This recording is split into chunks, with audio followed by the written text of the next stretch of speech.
Hello and welcome to part 2 of PaintShop Pro Basics, episode 39, the background eraser tool.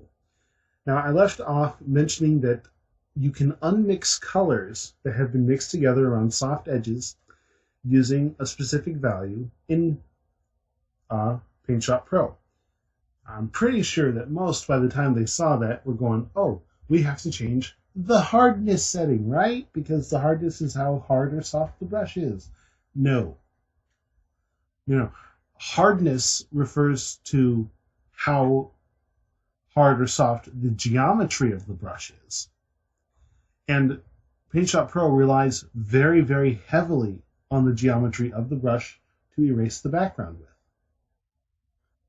So the last thing you want to be doing is limiting how much geometry there is in the brush. Now, PaintShop Pro, in order to deal with soft edges, gave us a completely different option called sharpness right over here. Traditionally, this is set to about 70, so I'll just go ahead and do that. Sharpness determines how sharp or soft an edge is between the foreground and background colors. And I've zoomed in here on the image so we can see this. Oops. Yeah, okay. You can see the sign here is very straight edged. It has a very sharp, defined edge to it. The trees on this side, however, are very blurry. They have a very soft edge. So I'm going to show you the big difference between using a hard edge sharpness and a soft edged sharpness. When using a large sharpness, we want the edges to be very, very sharp. So I can erase around the sign, no problems. It will just define the sign for me and we'll go straight on through. No problems. But you'll notice that as we get into the trees, we still get that little halo effect. Or we erase the leaves entirely. If we bring the sharpness down,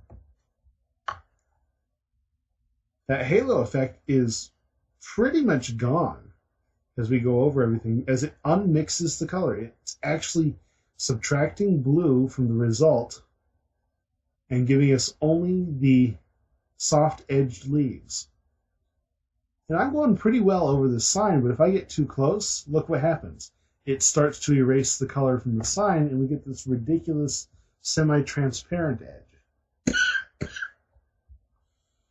So in order to deal with this, we have to use a higher sharpness on the sign and then switch to a lower sharpness as we get into the trees. And we'll be adjusting the size of our brush and the sharpness throughout our image as we slowly go along. Now there's another problem that you probably noticed, is that as I'm trying to get down in here, the little holes of sky are not being erased. In fact, I had to get so close to the tree that I sampled the tree, and now the tree is being erased. And it still didn't erase those portions of the sky. What's going on? Well, what's going on is an option called limits. Right over here. By default, limits is set to contiguous. What contiguous means, and I'll show you by increasing the size of my brush. What contiguous means is it will only erase colors directly in contact with the center of my brush. If you look at what I have here, I have this small area on this side of the red line that my brush is covering. I have this huge area on this side of my brush that my brush is covering. But the two areas do not have any direct connection because of the red area cuts it off.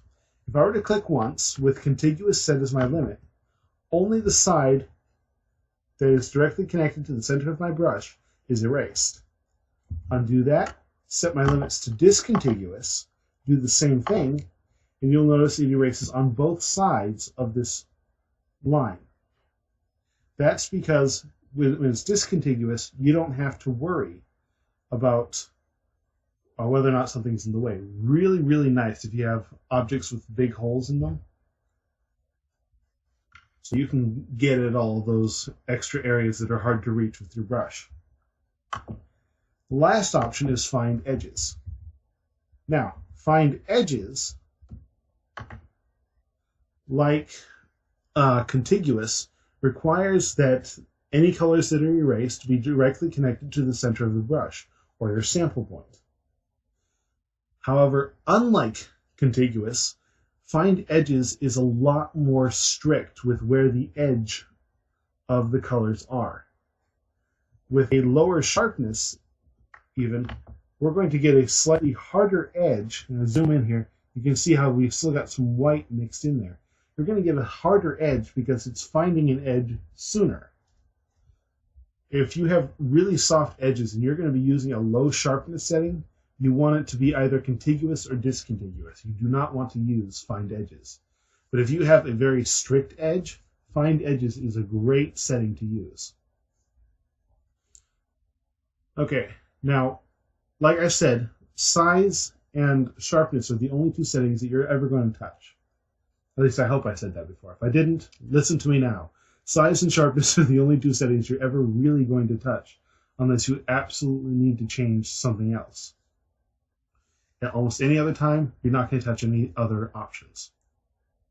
But there is one option I need you to be aware of, and that's ignore lightness. Now, I have not actually managed to test this one out properly, but the theory is that if you have a background that is very gray or uncolored, like a metal door in front of something, I don't know, and very colorful foreground, the difference between the lightness may be very minimal, which will confuse the brush.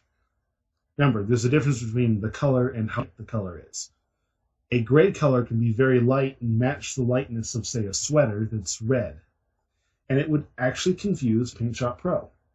In order to avoid this, you ignore lightness, but only in situations where either the foreground or the background has very little color. It's a grayish color, and